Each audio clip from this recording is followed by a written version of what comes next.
The Soviet Union built an ABM system around Moscow known as the Galosh system. And it's interesting that in the early strategic writings, they give enormous weight to the mission of ballistic missile defense. This is absolutely critical because unless you can solve that problem in a way, it's going to be very difficult to win a nuclear war. They had built earlier a very expensive air defense system around Moscow.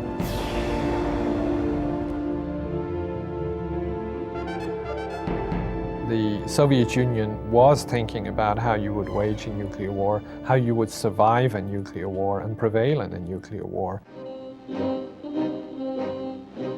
With the revelation of the actual defense system in a May Day parade, there was great concern that defense systems of this sort were going to be built in large numbers and spread around the Soviet Union. We assumed that they wouldn't just defend Moscow, they would extend it across all of Russia, all of the Soviet Union. And we had to think about how would we respond to that. For McNamara, a Soviet ABM system would challenge the policy of assured destruction. Constrained by budget, McNamara's dilemma was to choose between developing new offensive systems to penetrate Galosh or to develop anti-ballistic missile defenses to guard against Soviet ICBMs. An offensive ballistic missile has three phases of flight: the boost phase, the mid-course phase, and the terminal phase. And you can try to shoot it down in any one of those phases. Early missile defense efforts were largely in the terminal phase because it wasn't possible with the technology of the time to see the missiles in the early part of their flight, let alone to attack them.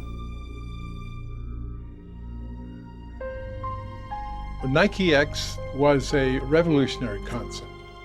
Revolutionary in the radar.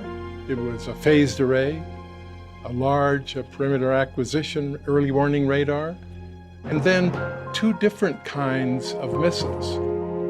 A long-range missile, Spartan, and a short-range missile, Sprint. It actually exploded out of the silo. They were not ever destined to be completely successful.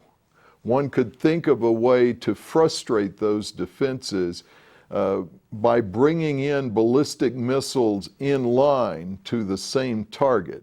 To defend cities against nuclear weapons delivered by missiles means you have to intercept high up in the atmosphere. When you made the first intercept, you would create a fireball which would block out communications over a vast volume. The other missiles would continue to fly in their line and emerge. Your defense system would see it, it would move out to intercept it, and you would have another fireball in a blacked out region. But of course, these are now stacking closer and closer to the target.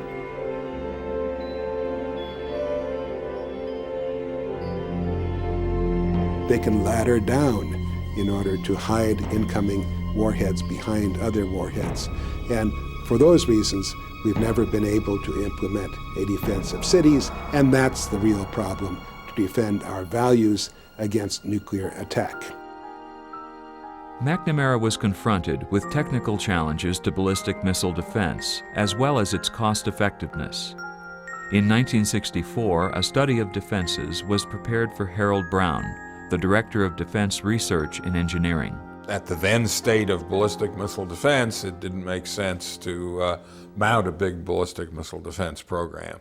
No matter how much you do in the way of ballistic missile defense, the other side can, by spending considerably less effort, overcome what you do. Both sides would tend to build up their offensive forces to overcome any deployed ABM system, even though those ABM systems on both sides were likely to be ineffective. So the buyer of the defense didn't get anywhere, spent his money on a lousy defense, and all he got was to face more offense. It was this race that went on for decades between the offense and the defense. And if you think of defense as hardening and mobility as well as anti-missiles, well, And at times one seemed to have the edge, at times others seemed to have the edge. I think McNamara reached the conclusion that the offense had the advantage.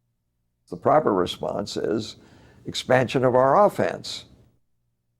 MIRVs that could substantially increase our offensive capability was one way of doing it.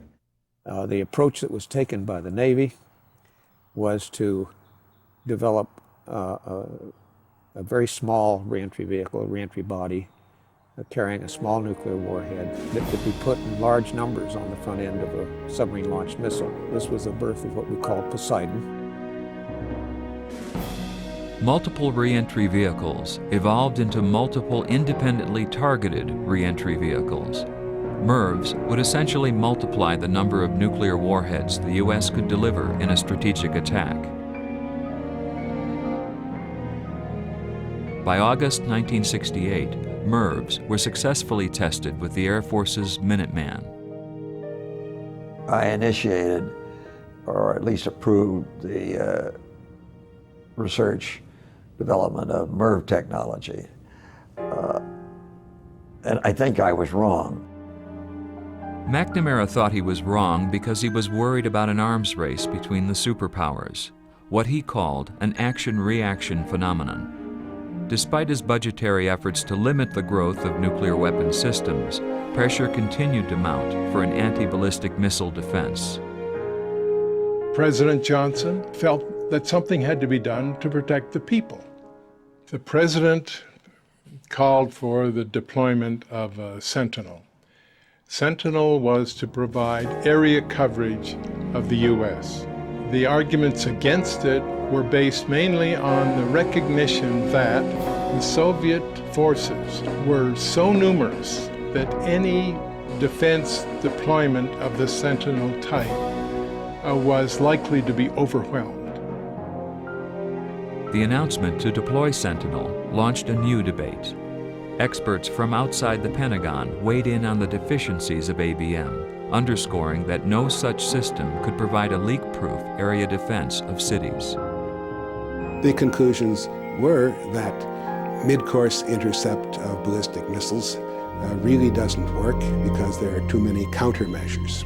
That is, you can put warheads in balloons, you can have additional balloons that in the vacuum of space look like warheads, and so you're pushed to defense, terminal defense. That's fine if you're terminally defending your missile silos. That system, even with that relatively limited mission, not trying to defend people, wasn't very effective. Renamed Safeguard, the broad vision of an area population defense against nuclear weapons was traded for a point defense of Minuteman silos. But even in this truncated form, ABM was destined to be short-lived and would soon be overshadowed by new and competing policy initiatives.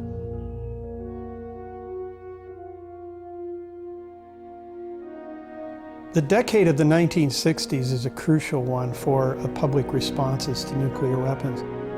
We have a series of crises. The Berlin crisis in 1961, when Kennedy advocates renewed, intensified program of civil defense and fallout shelter construction. Then the Cuban Missile Crisis, when the nation seems to have come very close to nuclear war.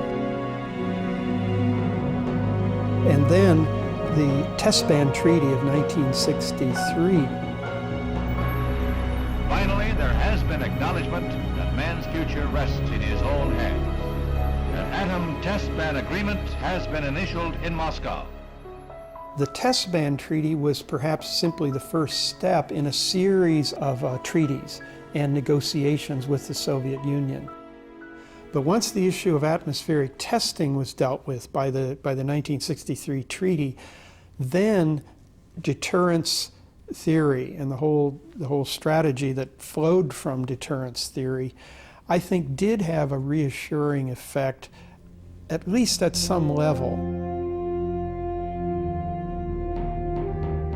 But nuclear strategy and public responses to nuclear issues were not unfolding in a vacuum.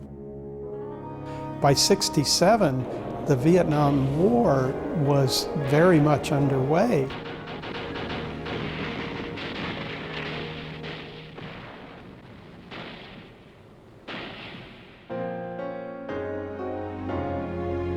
and public attention and activist energies were increasingly focusing on Vietnam.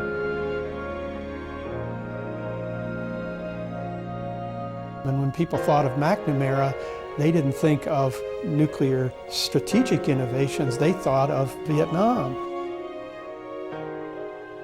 In 1967, McNamara and Johnson were confronting the failure of their strategy of graduated response in Vietnam on a daily basis. At the same time, McNamara was struggling to navigate competing interests among the Joint Chiefs. General Earl Wheeler, Chairman, Joint Chiefs of Staff, argued for increased tactical support in Vietnam, while Air Force Chief of Staff General Curtis LeMay pressed for the continued growth of U.S. strategic nuclear forces. McNamara thought that there was sort of no end to the appetite for more nuclear weapons. He wanted to basically say, I can cap the problem. We have enough stuff, we got all kinds of capability here. We can assure that we can destroy them no matter what they do to us. We can ride out a first strike, and in our retaliatory capability, we can destroy everything of value to them. That's enough. For McNamara and the arms control community, mutual assured destruction became almost a catechism. It was a way to reduce the incentive for a first strike on either side, while ensuring a stable U.S. nuclear force posture for deterrence. Let's make each side the hostage of the other, so neither side has to build up its defenses, neither side has to truly worry about a first strike because its retaliatory forces will be sufficient to wipe out the other side. So I think that assured destruction as a device for putting a lid on the arms race was totally compatible with arms control. They kind of went hand in hand. Historic Holly Bush in Glassboro, New Jersey, where East meets West. President Johnson, with aides Rusk and McNamara, awaits his first of two summit talks with Soviet Premier Kosygin. Kosygin arrival marks the first in-person meeting of the two world leaders. Mutual assured destruction became the foundation of an initial effort to engage the Soviets in strategic talks. While the meeting yielded no agreement, Glassboro was the beginning of a period of détente. In January 1969, détente would become the centerpiece of the Nixon administration. The new president and his national security advisor, Henry Kissinger, sought to reduce Cold War tensions by increased diplomatic, commercial, and cultural contacts with the Soviets, and especially through strategic arms control. Nixon and Kissinger were very concerned that we needed negotiated arms control, not just for sort of a peaceful world, but to use it as a diplomatic tool to slow down the growth of Soviet systems, because we were not going to match them. Therefore, it's very important to maintain stability. And how do you maintain stability? You maintain stability by trying to have a workable relationship with the other side. And that's what détente was. Within 3 years, arms control negotiators in Geneva hammered out an anti-ballistic missile treaty that significantly limited defensive systems. The talks also yielded SALT I, otherwise known as the Interim Agreement, temporarily capping the numbers of offensive missile launchers. The ABM Treaty was designed to enshrine, to institutionalize, as it were, mutual assured destruction. But it included one additional element. It included an estimate of technology that both sides basically had concluded that at that time, deployment of ABM systems was not going to be militarily effective. I think détente was an attempt to both calm things down and also to allow, strangely enough, to allow us to keep on building systems. The interim agreement was largely thrown together by Nixon and Kissinger at the summit. It was intended to be a cap on the ICBM and SLBM forces of the two sides at the level at which they then were. Once we had an arms control treaty which limited missile carriers rather than warheads, then it was inevitable that we moved towards MIRVs, and did. We moved forward with arms control and détente on the one hand, while on the other hand, going right ahead with MIRVed missiles and going through several generations of MIRVed missiles. Then the side that deployed MIRVs would gain a huge advantage over the side that did not have them. And so both sides ended up deploying them. And we went very, very short amount of time from 1,000 warheads to 10,000 warheads, primarily as a direct consequence of the SALT Treaty. Prior to SALT I, you had basically an unrestrained arms race. After SALT I, the arms race just went into another channel, that of missile growth and MIRVs and improved accuracy and that sort of thing. The search for a new Strategic Arms Limitation Agreement began in 1974 as both sides quietly continued to modernize their nuclear forces. We were determined that in drafting the American version of what would be the SALT II treaty, that we would try to correct some of these things. The concept of assured destruction and the fact of détente did lull people into feeling that the nuclear arms race wasn't that dangerous and there wasn't really any need to pay much attention to it. If the threat of war with Russia is diminished, that means the threat of atomic destruction, global thermonuclear war, is diminished as well.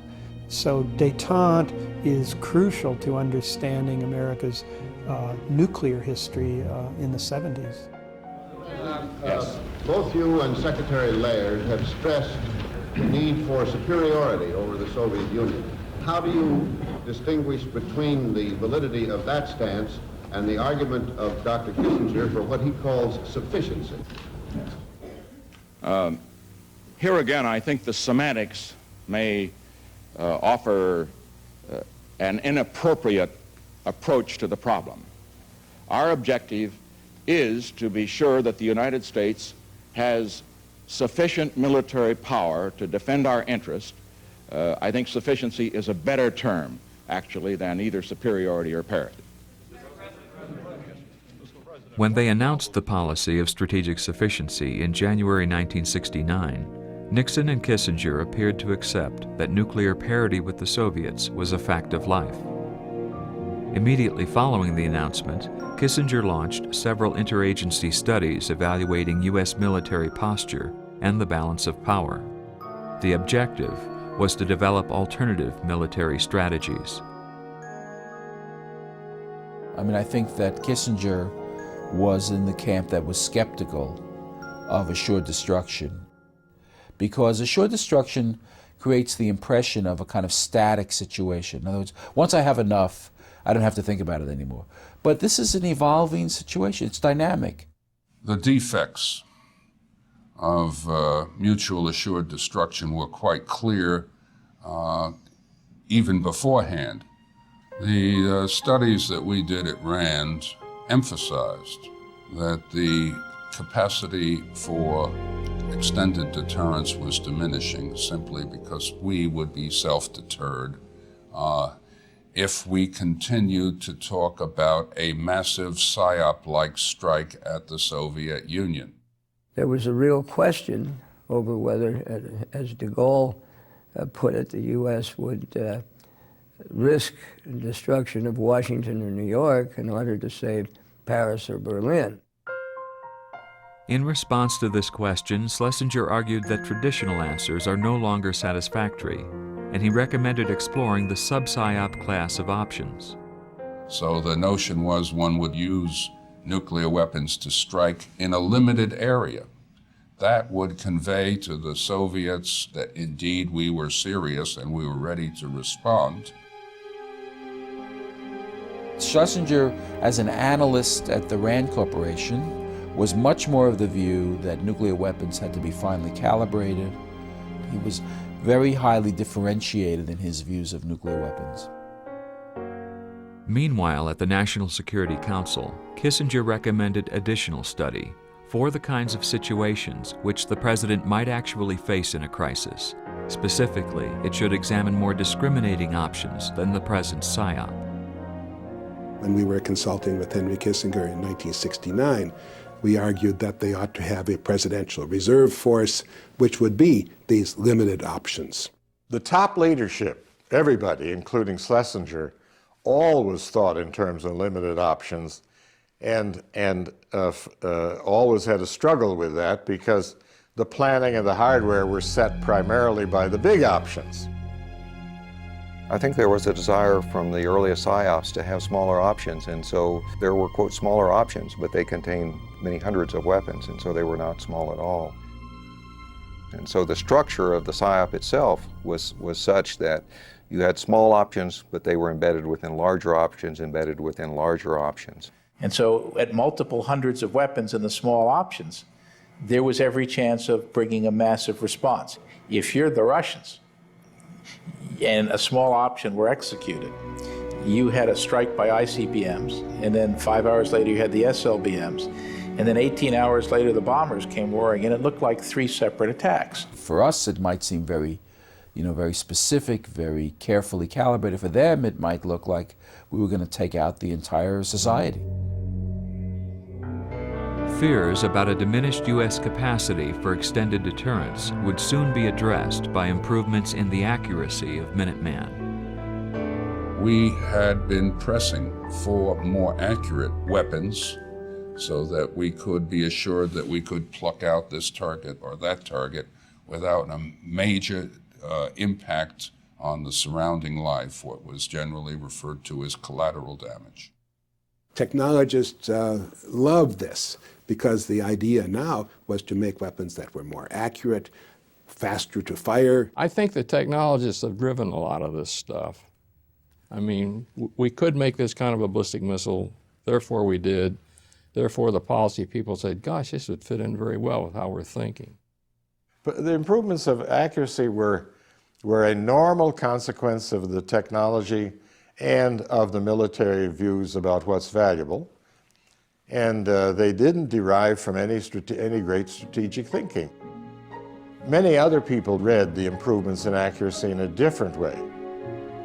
I remember the day in June of 1970 when the United States announced that it was going to go ahead with MIRVs. We came to a fork in the road where we could go with assured destruction and arms control and limits, or we were going to push forward with nuclear warfighting. The MIRV technology initiated by McNamara had come to fruition, providing target planners with a significant increase in the number of available warheads.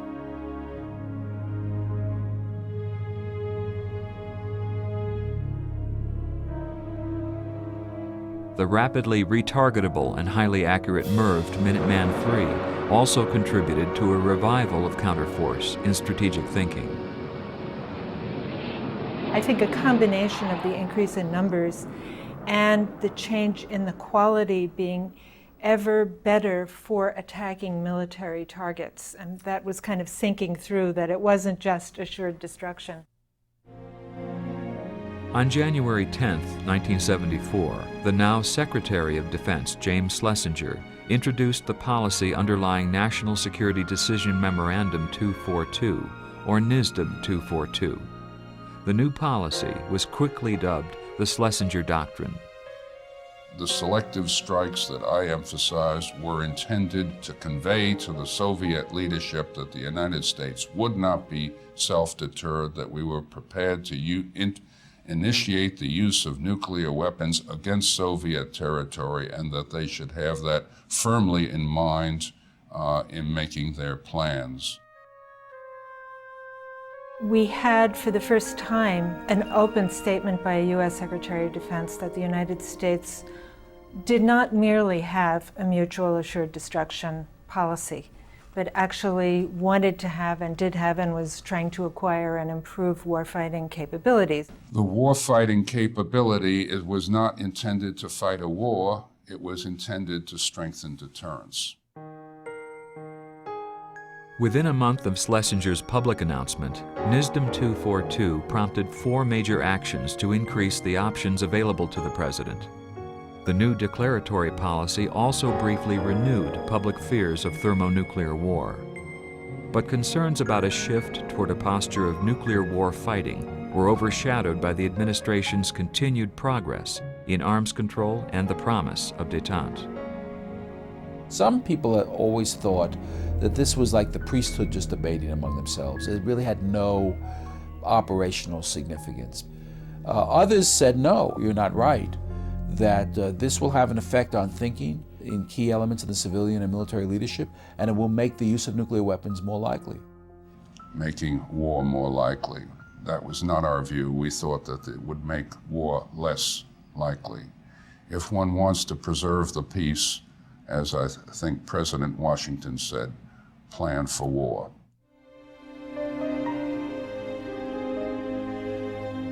For many, the signing of the Anti-Ballistic Missile Treaty and the Interim Agreement in 1972 came to symbolize the essential stillness of the Cold War, where each nuclear adversary sought to limit the strategic arsenal of the other.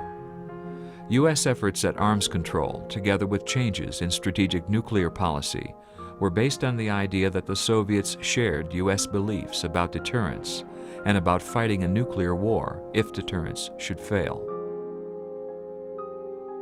I think there was a view which was very widespread and pervasive that the Soviet Union must think about nuclear war in the same way as the United States. In the mid-70s, the United States had fallen into a trap intellectually. We had fallen into a trap of thinking about what would deter us. And we mirror image that onto the Russians. It's important to recognize that that it's what the other side thinks that deters the other side, not what you think. Right after the Moscow summit in 1972, the number of tests of Soviet missiles just expanded exponentially. And they began to introduce MIRV capability and more accurate guidance. The fear was that they could put large numbers of warheads on those same missiles, and that then they could effectively threaten our land-based deterrent. So you began to get real worries, not only about the capabilities of the new systems, but about the thinking that lay behind these deployments. What were they really thinking?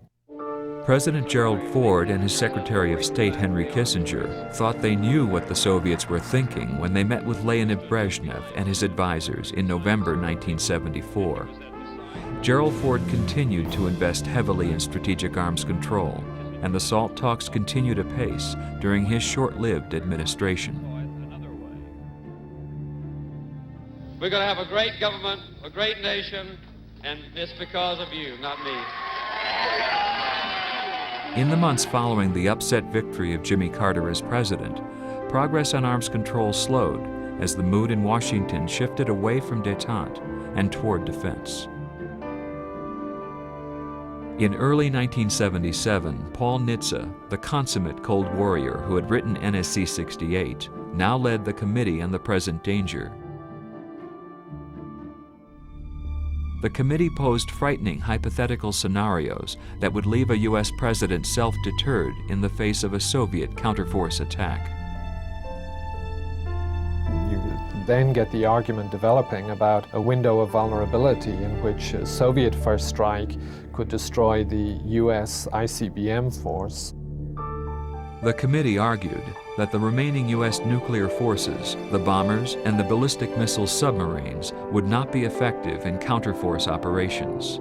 So that sort of forced the U.S. back to an assured destruction attack, primarily against cities. U.S. retaliation with SLBMs would be deterred by the fact that the Soviet Union could then retaliate against American cities. There would be strong pressures for us to halt the conflict before either side launched their final forces, and in which case we would have lost because most of our nuclear force would be destroyed.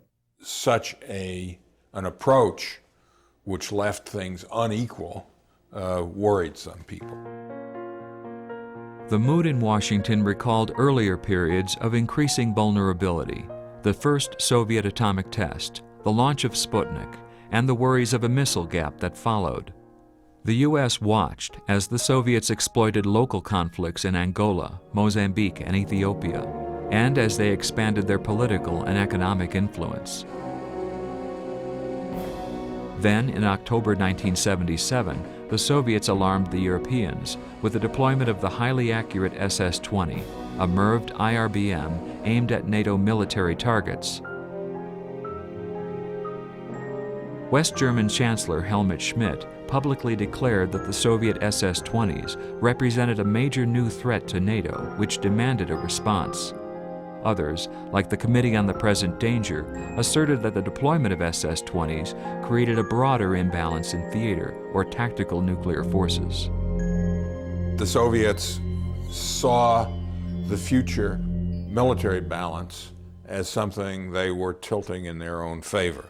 There was a famous article by Richard Pipes called Why the Soviet Union Thinks It Can Fight and Win a Nuclear War, in which he argued, they didn't accept the theory of deterrence. In the last analysis, when you're in the depths of a crisis, what really would deter them? And some people would say the only thing that would deter them is the knowledge that they would be defeated. Much more important was growing evidence that they had built very heavily protected, deep underground shelters in the Moscow area. And it did become clear that at least the leadership was planning seriously to survive a nuclear war. Jimmy Carter entered office championing arms control and challenging the Joint Chiefs to consider a minimum deterrent nuclear force consisting of fleet ballistic missile submarines.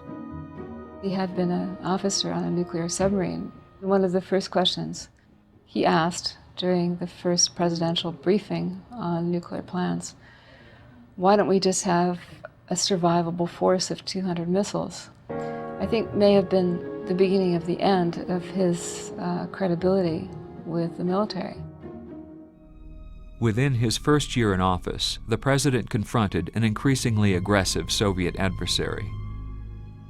Now, in the face of new and worrisome intelligence estimates, Carter issued Presidential Directive 18 that launched a review of U.S. targeting policy. Leon Sloss, who had a long tenure with the State Department, led a seminal study called the Nuclear Targeting Policy Review. I think a critical driver was a reassessment of Soviet strategic objectives. And then we also assessed how they were building and deploying their forces. They believed that they could survive a nuclear war, they could control a nuclear war. What Sloss's study came out and said was, you're dealing with people who look at nuclear war differently. They build deep bunkers, they plan for reloads and refirings of ICBMs. These guys have a different view, and what you need to do if you're going to have an effective deterrent is get into the mind of the Soviet leadership, figure out what they value, and hold it at risk. Obviously, their own lives were important. Their control over the various constituents of the Soviet Union and their own political control. Therefore, the countervailing strategy concentrated on those targets. The countervailing strategy. I woke up one morning and said for the posture statement, we needed something a little bit different to help Secretary Brown and get him some publicity. And I said, why don't we call it countervailing instead of counterforce or something? And so I can't even remember whether I discussed it with Harold or whether I just put it in the posture statement. But it went over. Not a thing changed. PD-59, however, had an important breakthrough. It was an attempt to look at deterrence through Soviet eyes. And that became the basis for the notion of having many options, of having them nested. I was discouraged to discover that there was a notion that we might attack the Soviet political leadership. And if we did so, all possibilities of restraint would be destroyed at that time. On the other hand, if leadership on the other side is convinced that, well, things may go badly, but we'll survive in the end, that's not as much of a deterrent as the thought that if things go badly and if we can't reach a settlement before almost everybody before tens of millions of people get killed, you're not going to be able to survive personally. This is the Harold Brown, we're not going to win a nuclear war. We know that. We need to make sure the Soviet leaders understand the same thing. In an era of strategic nuclear equivalence, the U.S. sought to deny the Soviets any possibility of victory by remaining capable of fighting successfully. PD-59 signaled a decisive shift away from the policy of mutual assured destruction toward a posture of nuclear war fighting. But I think it was very clear in Harold Brown's mind that the purpose of this was to influence the Soviet decision maker, not to fight a nuclear war. I never read PD-59 to say we expected to win. We read PD-59 as saying that we were to terminate hostilities on circumstances favorable to the United States. That's quite different from winning.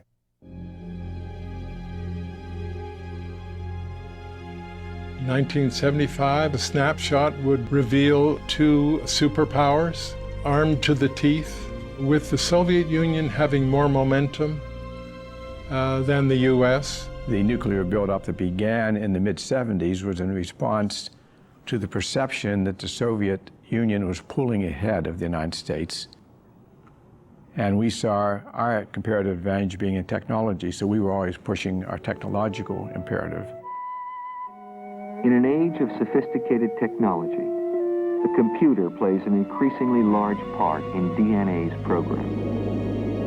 Computer-generated codes describe the nuclear blast and thermal environment and predict the effects on weapon systems. The neutron bomb was something that was actually first developed for the Sentinel system. And this was a warhead which would kill by strong flux of 14 million volt neutrons. But once one realized that the kill was produced by neutrons, people began to think about the possibility of killing people and not equipment or not facilities. Particularly in relation to the hypothetical use selectively in Western Europe. Tests were aimed at defining and solving the problems of tactical nuclear warfare. Could troops and vehicles move through the terrain in the wake of a tactical weapons blast? The problem there was how do you defeat mass tank invasions without destroying all the villages, which are about a mile or so apart throughout Central Europe. If you do it with neutrons, the idea was you can go to much lower yield and leave the villages and their inhabitants unscathed, relatively speaking. None of this would be very clean, and still get at the tank crews. It's making nuclear weapons seem less threatening if they come to seem more like conventional weapons and actually can be used in theater operations rather than just to destroy cities. In June 1977, the Carter administration's defense budget included the production of enhanced radiation nuclear warheads. The so-called neutron bomb was to be deployed on NATO bases and was described as the first in a new generation of tactical mini-nukes.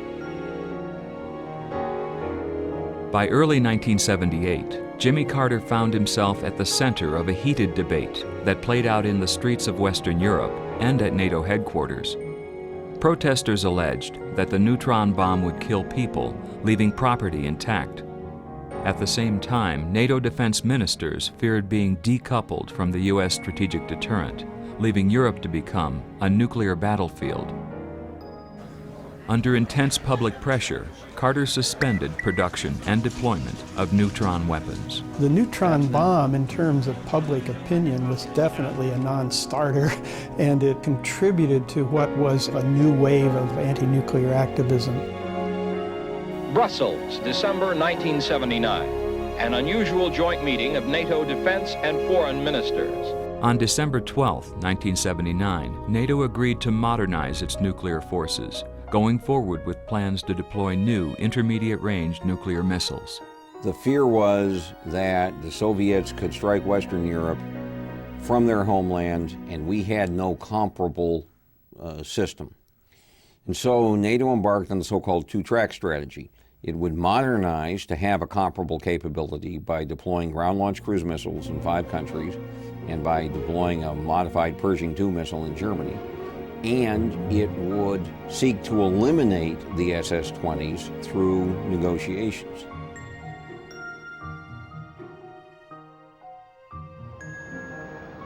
But no sooner had the two-track decision been made, the Soviets then invaded Afghanistan. It began on Christmas Eve with 350 transport planes shuttling a Soviet airborne division into Kabul airport. 3 days later, the main invasion force followed. 50,000 troops crossed the Soviet-Afghan border. The Kremlin had committed its forces to a long and costly occupation.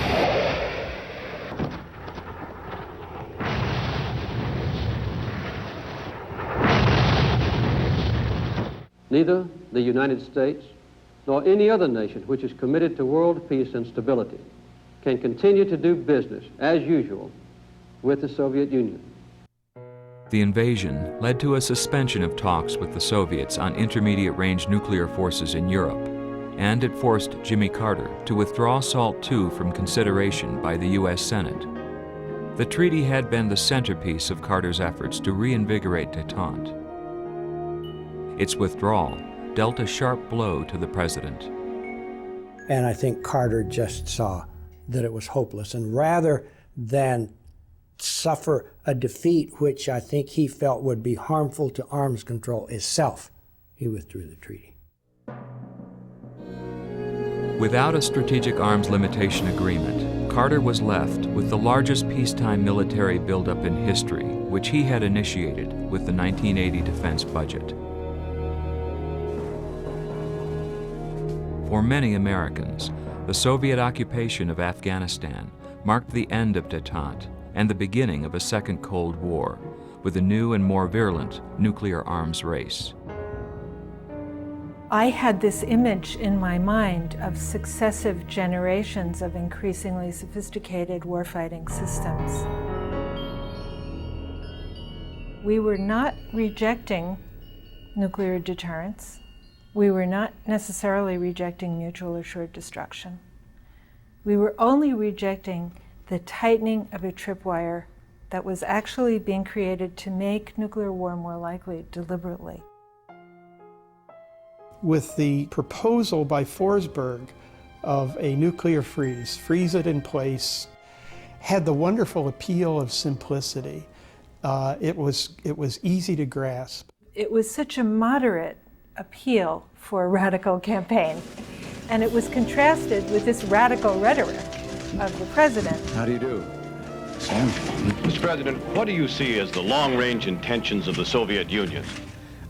I don't have to think of an answer as to what I think their intentions are. They have repeated it, that the only morality they recognize is what will further their cause, meaning they reserve unto themselves the right to commit any crime, to lie, to cheat, in order to attain that, and that is moral. When his administration came in, the Reagan people said, no, this is an evil empire. The only way you can deal with it is through strength. Initially, the response of the Reagan administration was to be suspicious of arms control, to not have an interest in it. And the argument was, we are inferior to the Soviets in nuclear weapons. We cannot negotiate from a position of inferiority. Ronald Reagan led a neoconservative contingent into office in 1981. Like himself, many of his advisors were former members of the Committee on the Present Danger, and they continued to believe that the U.S. remained strategically vulnerable. Secretary of Defense Caspar Weinberger moved quickly to establish a program of strategic modernization, adding $33 billion to Jimmy Carter's record defense budget. Part of the Reagan campaign was to convince the Congress, who had to appropriate the money. Soviet military power used colorful prose, and it used the worst possible case, indeed stretching some points about what the Soviet Union was doing. Nothing was underestimated. I am announcing today a plan to revitalize our strategic forces and maintain America's ability to keep the peace well into the next century. First, I have directed the Secretary of Defense to revitalize our bomber forces by constructing and deploying some 100 B-1 bombers. Second, I have ordered the strengthening and expansion of our sea-based forces. Third, I've ordered completion of the MX missiles. Ronald Reagan had made the MX missile the centerpiece of the largest military buildup in U.S. history. Meanwhile, massive anti-nuclear demonstrations were occurring throughout Western Europe in protest of NATO's plans to deploy new intermediate-range U.S. missiles. Public protests in Europe had a tremendous effect in pushing the United States forward to pursue an INF agreement. The United States is prepared to cancel its deployment of Pershing II and ground-launched missiles if the Soviets will dismantle their SS-20, SS-4, and SS-5 missiles. This would be an historic step. The proposal, known as Zero Option, was praised in some quarters as bold and politically brilliant, but others saw it as disingenuous. The administration was asking the Soviets to dismantle hundreds of new weapons in return for a U.S. agreement not to deploy a missile force that had not yet been built. The American and Russian ambassadors have decided that they'll meet alternately at each other's mission, initially twice a week. The INF talks began in late 1981, but made little progress. Until the arms race ends, until we have real peace with real justice, we will not go home and be quiet. We will go home and organize. By the spring of 1982, the nuclear freeze movement was spreading across the United States and culminated with a rally in New York's Central Park that many would call the biggest protest in American history.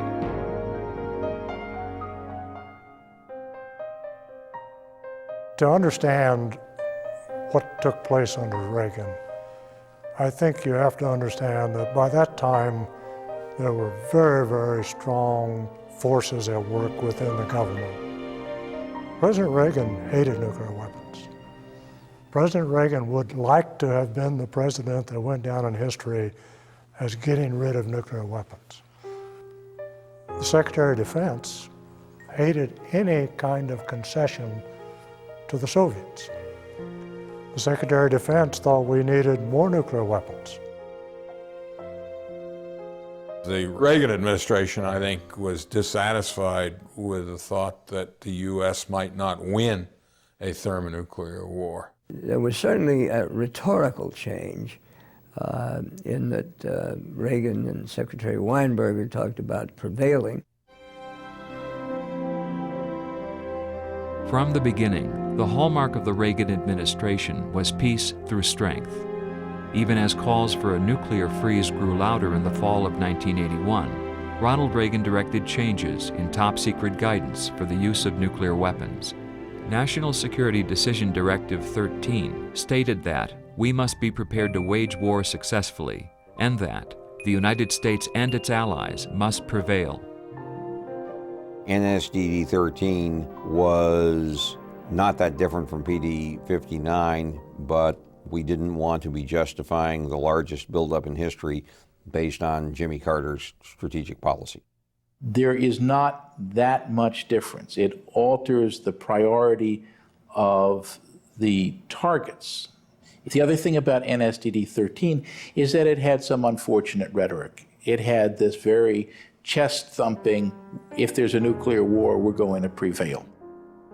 Even though these were very classified documents and nobody ever intended them to see the light of the day, there was nonetheless great attention paid to the rhetoric by which you expressed things, because it became the basis for how you talked about nuclear weapons in public discourse.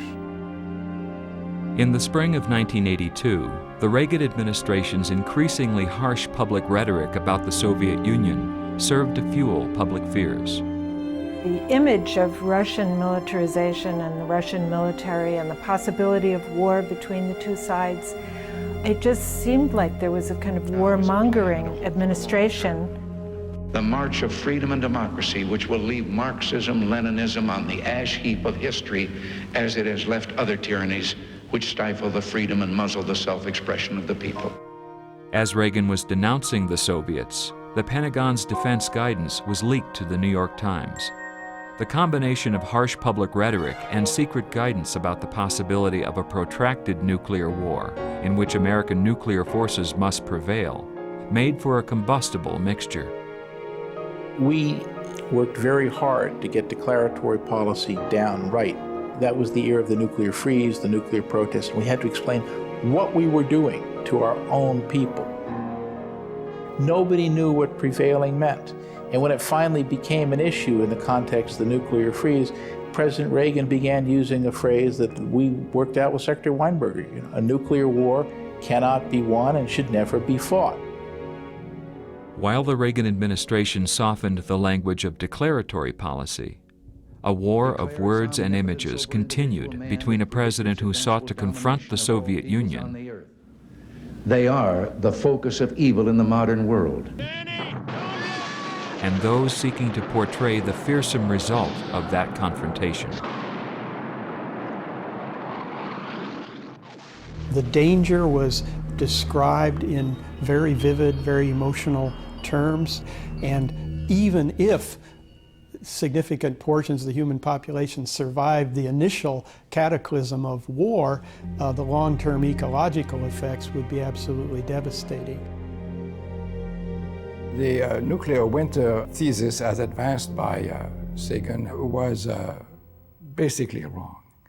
The effect was vastly overblown, and the model which they used was clearly wrong. It wasn't so much that people thought that there wouldn't be a nuclear winter, but that he really overstated it pretty seriously. So once you put in realistic assumptions about targeting and realistic assumptions about what the climate would do, you came up with a potential cooling of possibly a summer's duration, a few months, over certain parts of the world.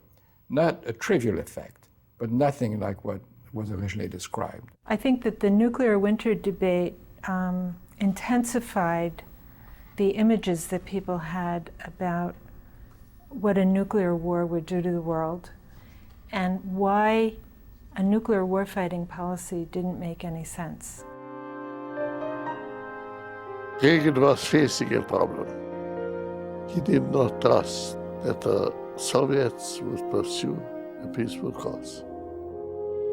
He felt strongly he had to ensure the survival of the American people under favorable conditions. Edward Teller had long advised Ronald Reagan on matters of defense and now urged the president to abandon mutual assured destruction for a doctrine of assured survival. In the fall of 1982, Teller pressed Reagan to mount a breakthrough effort for a nuclear strategic defense. Reagan was receptive to Teller as well as to other proponents of non-nuclear defenses at the High Frontier Group. Reagan was searching for a way to challenge the Soviets that did not rely upon offensive weapons or arms control.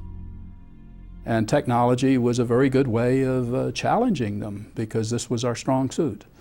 All of this came together and Reagan, without very many people knowing, he announced what became known as the Strategic Defense Initiative. I call upon the scientific community in our country, those who gave us nuclear weapons, to turn their great talents now to the cause of mankind and world peace, to give us the means of rendering these nuclear weapons impotent and obsolete. Well, the origin of SDI was President Reagan's antipathy to nuclear weapons. And he wanted a defense, a non-nuclear defense against nuclear weapons, which somehow he argued would render nuclear weapons impotent and obsolete. A shield, laser-based technologies, exciting new technologies that can render us safe from any possible nuclear attack, and he painted a very compelling image of the power of American technological know-how. The supporters of the SDI in the technical community, and there weren't actually that many of them, but they believed, and rightly, that technology had changed substantially and that it was worth taking another look. Maybe we could build brighter lasers, higher intensity lasers, maybe X-ray lasers pumped with nuclear weapons and so forth. That was fine on paper. There was not ever, to my knowledge, a laser system that could be deployed that made any sense whatever.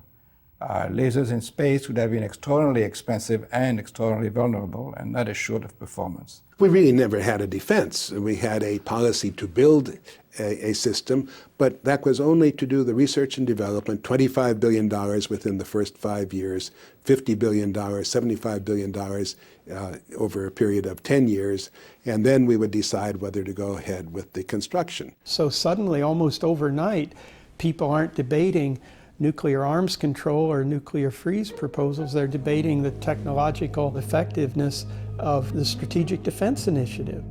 And I think for a brief while, there was some significant hope among the population at large. But I believe that that was pretty quickly put to rest by the sort of traditional arms control community argument that was made right away and repeatedly, and I think very effectively, that there simply wasn't any way to have a comprehensive defense. We had some nice technology from SDI, but no way you could have the leak-tight system. The initial euphoria over SDI subsided in the months following the president's speech. Reagan's initiative would evolve into an extensive research and development effort, and the theme of U.S. technological superiority would clearly resonate with the Soviets. Reagan believed he had offered a way out, a technological solution to the nearly 40-year-old dilemma surrounding nuclear weapons. In May 1983, a pastoral letter by the United States Conference of Catholic Bishops reframed this dilemma in moral terms, casting doubt upon the very premise of nuclear deterrence, not as an end in itself, but as a step on the way toward a progressive disarmament. But events in late 1983 would push the goal of arms control virtually out of reach. The September shoot-down of a Korean passenger jet by Soviet defenses was followed in November by the delivery of intermediate-range nuclear missiles to NATO, prompting the Soviets to withdraw from arms control negotiations altogether. U.S.-Soviet relations were probably at that moment at the lowest point in many years. It was a true nadir. This is San Francisco. We have lost our New York signal. Radar sources confirm the explosion of nuclear devices there in New York and up and down the East Coast. We interrupt this program at the request of the White House. At the end of 1983, the threat played out on television in dramatizations that, for many, crystallized the fear of sudden and catastrophic nuclear war. They're on their way to Russia. The nuclear danger was encapsulated with the image of global thermonuclear war. All of this popular culture material feeds into shaping a public mood that in turn creates the framework within which the strategists and the diplomats and the political leaders must operate. And it was within this complex framework of emotional, moral, and international security issues that the president now found himself. It was a very uncertain time.